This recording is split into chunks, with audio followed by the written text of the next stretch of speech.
Welcome to Clarion Connection. Our program today is Living with Marcellus Shale, and League of Women Voters is sponsoring a panel discussion, a public discussion next Tuesday at 7 p.m. in Hart Chapel at Clarion University. And we're going to talk a bit about the public session that they are planning, and we have three guests today. Joe Occhpinti, a geographer from part-time from Clarion University, Lee Stewart from Stewart Labs, a water testing group, and Jane Haas from the League of Women Voters. Joe, could you go over what the program entails? Sure, Ron. Thank you. Well, there's been a lot of discussions, a lot of talks, a lot of programs about Marcellus Shale, as some of you might know. We're going to try to do something a little bit different, maybe, and focus more towards how people have experienced Marcellus personally, and then how people can participate in the decision-making process, what happens in their own backyard, what happens in their community. So we have a very diverse panel, which is really, really good, in fact, because differences of opinions. Lee, who's here with us today, he'll be speaking. He's an expert on water treatment and water testing. We also have a woman who Christine Hendricks, who has been directly impacted by this production, Marcellus Shale production, and she'll be speaking about her experiences in her own property and so forth. And we also have Eric Belcastro, who is a community organizer and works with communities and individuals in terms of the legal aspects of Marcellus Shale, how communities can participate and protect themselves legally in terms of this development. Joe, in terms of the thrust of the program, I understand everyone knows that Marcellus Shale is coming, so that in some ways it's a done deal. Well, right. Marcellus Shale has come. It's here, right. And it's here to stay. I mean, it's part of a long legacy here we have in the state of resource extraction, especially in terms of energy. And I think Marcellus has some very positive benefits to offer the state in terms of economic development. But there's a lot of concern across the board about the environmental and health effects that Marcellus might have. The issue here is basically, as a private citizen, as a small community, how do you weed through all the things that are out there about Marcellus? Because if you go on the web, let's say, do a web search, you're going to find thousands of sites, and they're going to be of various opinions, sometimes opinions that directly oppose each other. So how is one to know, who to believe? Is it safe? Is it unsafe? What can I do as a person, as a citizen, as a homeowner, to make sure that if I do participate in Marcellus, it's going to be okay, it's going to be safe for me and my family and my community. So in a sense, the panel is going to have some people who are going to talk about their direct experiences, both professionals and homeowners, that they've had so far with Marcellus. And then we'll sort of bring the discussion towards strategies and techniques that one can use to to be more involved, to feel more comfortable about the whole process. I have to ask you. One of my friends was asking about the program and talking about the number of Marcellus programs that there've been in the area, and he wasn't too excited about going to a program and seeing Gasland again.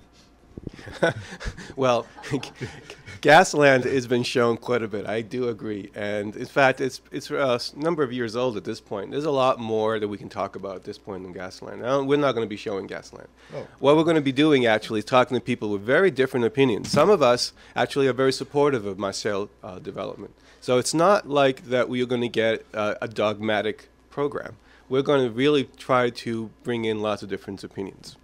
Lee, you have a day-to-day contact with the impact of Marcellus in your water testing business. Any thoughts on that?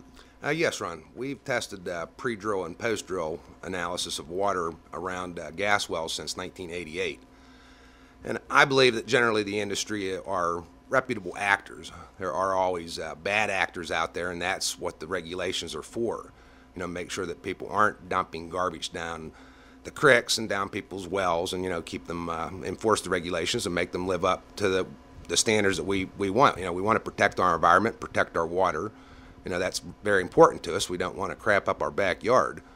And I believe that we can do that, and you know, that's why I've enjoyed, you know, doing the water testing for 30 years now, because I enjoy that. I mean, I think we've made tremendous strides in cleaning up the environment in the last 40 years, and we want to continue to go that direction. But it's also important that we use our natural minerals. You know, if we are the Saudi Arabia of natural gas. You know, there's no reason that we cannot be a prosperous people, and especially in Western Pennsylvania, and still have a clean environment. Have you noticed an increase in business in water testing since Marcellus started? A little bit. There are more interest by private homeowners in being proactive in getting their own water samples. You know, generally the industry is required, although well, they're not required, but they generally test everybody within 1,000 feet of a gas well. If they ruin the water, they're required to replace it, and if they can't prove that they didn't ruin it, then they're required to replace it anyhow. So they proactively test the water. Now they're looking at expanding that to 2,000 feet because of the Marcellus. I think that's a good idea, because they are going out horizontally 2,000 to 3,000 feet from the base of the well. So it's a good idea to test the water that's, you know, within 2,000 feet of the well. You know, but homeowners in the area, even if they're not within the 2,000 feet, are proactively getting their water tested on their own, which is not a bad idea. But I suggest people not test until they see the rig coming, because the samples only hold up in court for 6 months. Oh, really? Yes. I keep stressing this. You know, people want to test now, and you can build a baseline data. You know, you could do quarterly analysis of your water, you know, but if they don't drill for 2 years, you've just spent $2,000, you know, which is a considerable amount of money. So you want to wait till they're coming in to drill, because that sample only holds up in court. You know, if you have 2 years of quarterly data, you probably could get that to hold up. But if, you know, generally a sample is only good for 6 months. And I've seen cases where they come in, they put in the pad and don't even drill the well for a year. So you almost want to wait until you kind of see the rig coming. At that point, you call me up, I'll run out, get your water sample, and then you're good to go. May I say in this regard, this is Jane Shautz from the Legal One. It's important, I think, for people to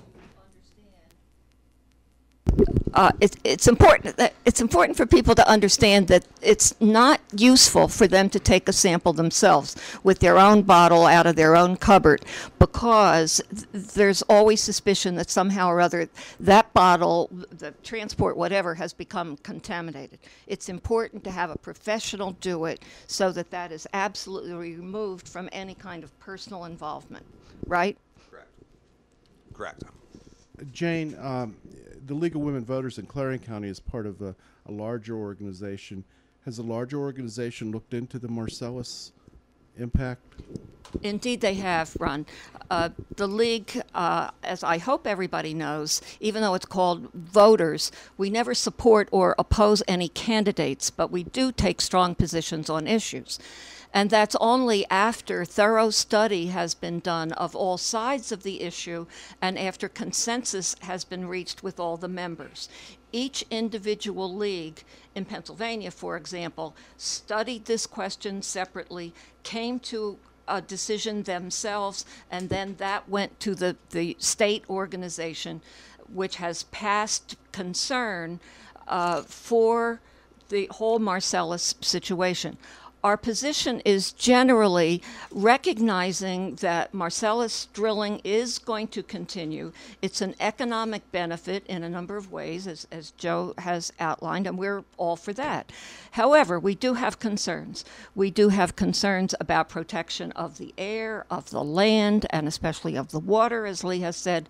And we want to make sure that those are carefully monitored so that the purity we have now remains at least the same, or better yet, improves.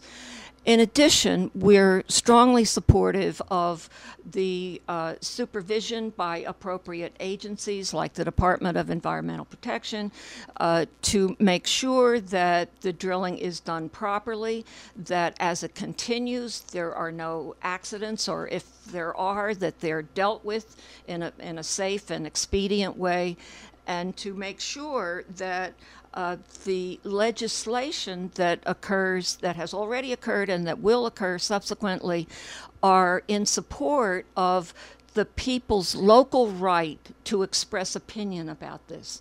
That localities, as our state constitution provides, do have the ultimate authority, and it's extremely important for democracy to continue to give local people a chance to express their questions, their objections, and to advise the people they've elected. In next Tuesday's session, are you going to allow questions from the audience? Absolutely. We even have set aside in the program agenda 2 separate slots for questions. We first want to hear from these folks who have actual experience of living with the Marcellus Shale and what does this mean to one's life day to day, and have questions on whatever it is that they report. Then, as Joe has said, we're going to also turn to proactive steps, things that people can take in advance or simultaneously that will mitigate or at least help their situation, and allow questions on those suggestions as well. So we see this as multiple voices being heard, interdisciplinary, and we hope that the audience feels free to participate to the extent of their interest and concern. I understand, Joe, you're going to serve as moderator for this event? Yes, that's right. I'm going to try to. It's going to be interesting because I think we do have a lot of different opinions, and there's a lot of emotional charge to this issue, and people do want to have their say. So it's going to be up to me to try to sort of balance things out and keep the flow going towards our subject, which is citizen participation and strategies to be able to live within this kind of development. I mean, Pennsylvanians know their history, you know. I mean, there's been cycles of boom and bust here in the state for a century or two. And from the coal to the oil, even before that, you had the lumber. And, you know, the situation is that those kinds of developments do provide a lot of economic boom at the time. But after the fact, people then realize the downside, you know, the environmental damage. I mean, there are still streams and other water bodies here in Pennsylvania that are still damaged from development that happened a century ago to this day. And Lee's shaking his head, and he'll have a say. But I can show him I can show him a lot of data that supports my assertion. Anyway, and now for Lee. What I'm trying to say is, lastly, is that with Marcellus, we want to make sure that we're smarter now than we were in the past, perhaps, more technologically savvy. We have the potential to do this right, perhaps, and we should look at the past as an example, not to repeat the mistakes we've made. I agree with you that we have done damage in the past, but if you look at the last 40 years, the number of high-quality trout streams that we have today is what, 5 times what it was 40 years ago? You know, we've improved our water quality, our air quality tremendously in the last 40 years. We've made tremendous strides. You know, influence that sewage plants are black, and I can remember 40 years ago when the effluent was black. There was nothing. It was just a pass-through plant. Today they treat that water, that effluent comes out, and you could really actually drink it if you wanted to. I wouldn't. You know, the Red Bank was not ruined by mining. The Red Bank was named the Red Bank by the Indians. Now, we have a high iron content in our soils. You know, the soils tend to leach out a lot of iron. The natural iron content of most of our water wells was there well before the mining industry came in. Now, there were wildcat miners that didn't get the permits. They left crap holes behind. They didn't clean their spoil piles up. They destroyed the environment. You know, but they were usually the wildcat guys. And when we ran them out of business, the rest of the mining industry, you know, generally did a good job of returning the land to proper use after they were done, you know, and left the streams and the water quality, you know, equal to what it was in the beginning, or improved. You know, the gas industry has been the same way. I've seen over the years the drilling. Prior to the 1986 Gas Act, they could go in and they could drill a well and ruin your water well and just walk away and say, tough luck. They finally passed the law in '86 that said if you ruin the water, you're on the hook for it. Within 2 to 3 years, they learned how to drill for gas without ruining people's water. But let's talk about a little, Lee, the difference between the old-fashioned kind of drilling for oil that has gone on here for a long time versus Marcellus Shale, which has all kinds of additional chemicals. It is horizontally in ways that the technology did not allow before. Talk about that a little, about how different the current drilling is from what people have grown used to. Well, conventional drilling, they go generally between 2,000 to 3,000 feet straight down. They hit a pocket of gas, they stop, and then they extract that gas from that pocket. With the Marcellus, they're going to go 7,000 to 8,000 feet deep. Possibly, if they go to Utica, they'll go even deeper, down to, I believe, almost 9,000 feet.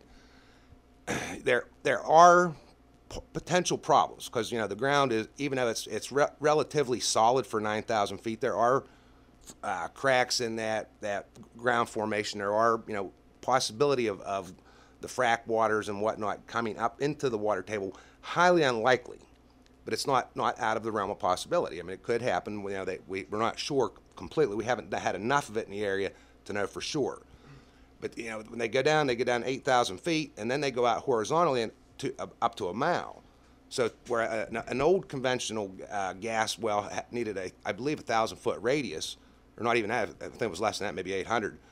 Now they have to have up to a 500-acre footprint to do a Marcellus well, because they're going out and they're extracting gas up to almost a mile out in a circular direction. So that's what the big difference is. And then they also take the fluids that they pump down into the well to break up that shale formation down at 8,000 feet to allow the gas to be extracted. Okay, let's talk a little about impact on communities, such as the enormous heavy truck traffic. I just heard an engineer the other night talk about the fact that it has been documented that there are up to 10,000 truck trips per well that's hauling water in to allow the fracking to occur and then taking the wastewater away. That kind of heavy truck traffic has to absolutely have effect on the roads that were not built for that kind of quality or quantity of truck traffic, and also not only the bridges but local services like emergency responses to accidents. Are our people currently trained to deal with that? Do we have enough police protection to do whatever needs to be done in case of emergencies? I think one of the things that I personally am concerned about is communities being alert and able to deal with whatever this is going to require of them that's unanticipated. Obviously, when it begins, everybody expects this is going to be glory. Some people, just a very few people, make a whole lot of money. Most other people do not.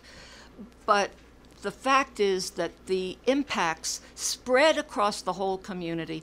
Taxes are likely to go up rather than down with all these additional services that a municipality, like a little rural township, has to provide.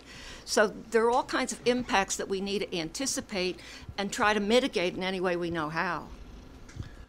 Yes, you're absolutely correct. The truck traffic, I'm not quite so sure. They talk about the air pollution around a gas well site. Yes. Once they're done drilling, though, that disappears. You know, whereas if you have other types of energy, you know, you always have the possible impact, whether it be a nuclear power plant, you know, you have that impact forever, you know, or if, you know, whatever. You know, once the gas drilling is done, that air impact goes away, and we know that truck traffic. I mean, we're sitting 2 miles from the interstate. I don't believe the truck traffic has a big impact, but it does impact the roads. You are correct, and that's why, you know, hopefully we're going to hold their feet to the fire and make the drillers be liable and responsible for things that you're talking about. You know, how do you identify the fire, though? I have talked to people around the state who have been impacted in problem areas.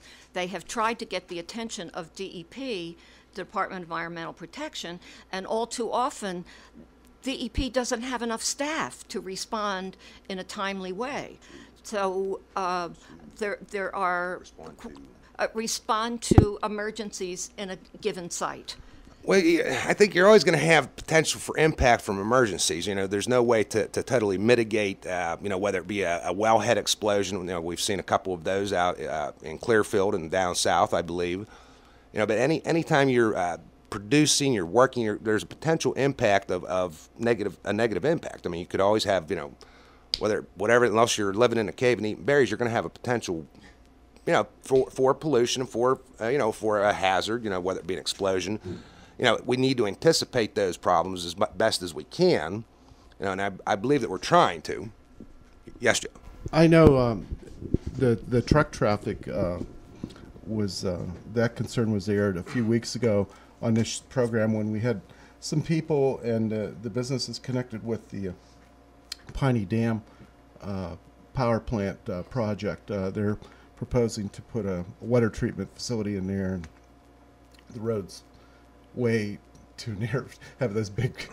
But they would take the Marcellus frac water there and be treated, and the engineers there said they would probably refine 80% of it, and then there's an additional 20% that they have to get rid of either through deep injection or landfill type thing. Solids, yeah.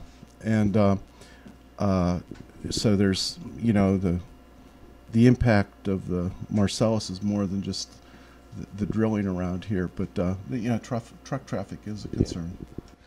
Well, I mean, there's a lot of impacts. There's a lot of potential problems, and Lee is correct to say that there are going to be some drawbacks to this. There always is in a civilization and society. You're going to have pluses and minuses. You need to do a cost-benefit analysis essentially, and try to figure out what's worthwhile to do. And we do have impacts on the environment because of this development. But is that necessarily a reason to stop it? That's a question we have to ask ourselves. We do need the energy. But here's the thing. I mean, let's say you're bringing it back to community and community empowerment. Let's say you are a community and you have these questions about these impacts. You want the development to happen because you want jobs and you want, economic activity. But on the other hand, you're worried about, your children getting sick or your land devaluing or the smog from the truck traffic and so forth. So you have to make decisions. You have to decide, what are we going to do? Is it all or nothing? It's not all or nothing.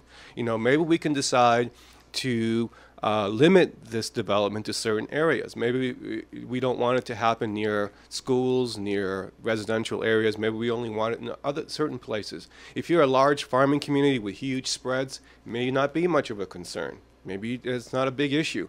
If you're a smaller community, maybe in the woods, maybe with a little bit more development and more population, then you might want to take a closer look to see how you want this development to unfold. And in that case, I think Jane's absolutely correct. I think that communities do need to have that ability to be part of the decision-making process. And right now, it seems like that's an issue. It's a problem. That communities do not have the access they need to government to be able to have that participatory, power. And I think that's part of what we're trying to get at. How do you do that? I mean, there are many different strategies to try to organize oneself or in the community.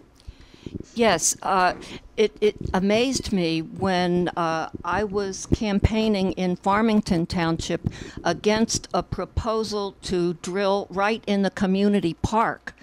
And on election day, a number of voters volunteered to me without my triggering anything, that they had come to vote that day only to vote no, only to participate on the referendum question, expressly saying they didn't care about the candidates. So it surprises me the depth to which some people feel frustration and eagerness to talk, and unless we go out of our way to make a channel for them to allow their voices to be heard, that's likely to get lost in the sauce. What was the final vote on that referendum? And excuse me for gloating, but we won. No, I know you won. I was just going on the votes. I think it was by 37 votes. By 37 votes. See, I was just surprised at just myself that there was that many people voting to allow it. So there's people on both sides of the issues, for sure. Indeed, when we started that campaign, and I think this is a general trend when you try to express an opinion, I was told in the beginning of that campaign that there was no chance that people would not go along with what the township supervisors had suggested, because that's the way things are done. There are powerful interests in the area that are interested in proceeding, and who am I as a single little individual to stop anything? But yet when people are given a chance to express their opinion, by God, they do. Well, that's what America's about.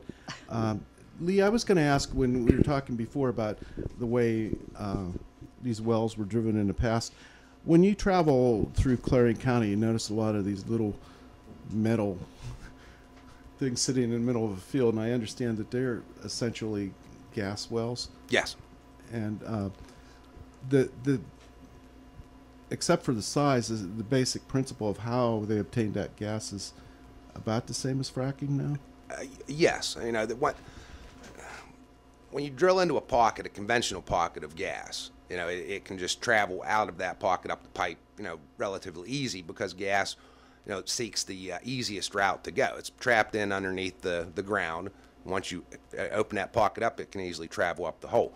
With the fracking, it's trapped in the shell, and so that's why they do the hydrofracking, to break that shell up so that it has a path to travel out, you know, and it seeks the path of least resistance. If I have a tank of helium here in the room and I crack it open, it will disperse through the room evenly, instantaneously. It will just disperse through the room. Natural gas is similar in the same way. You know, it seeks the path of least resistance. It's trapped in there and it's under pressure and it wants out. Part of the reason that they frack is to, like I said, to open that up. You know, open the shell up, give it room. I see we get the notice here that there's 2 minutes left in this program. Joe, I don't envy you. I think this program starts at 7 p.m. Next Tuesday on March 7th. That's right. 6th. March 6th. Okay. March 6th. At the Hart Chapel. At the Hart Chapel at 7 p.m. It sounds like it could last for days. And days and days. Well, I like a good debate, so I'm looking forward to it.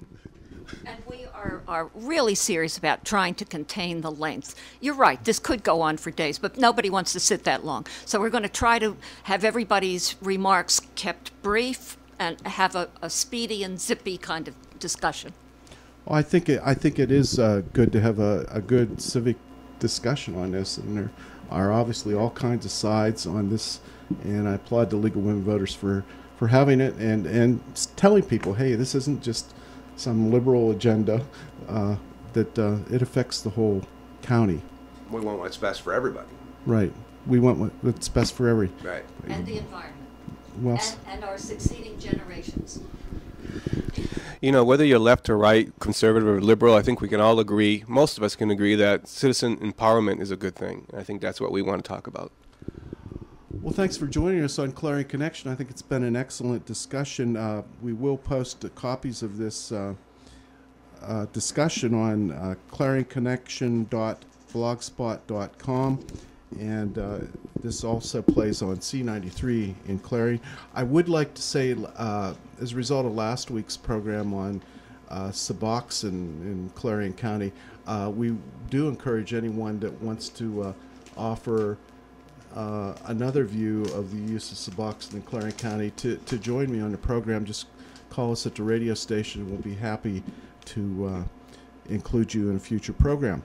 Thanks for listening to Clarion Connection. I'm Ron Wilshire, and join us next week.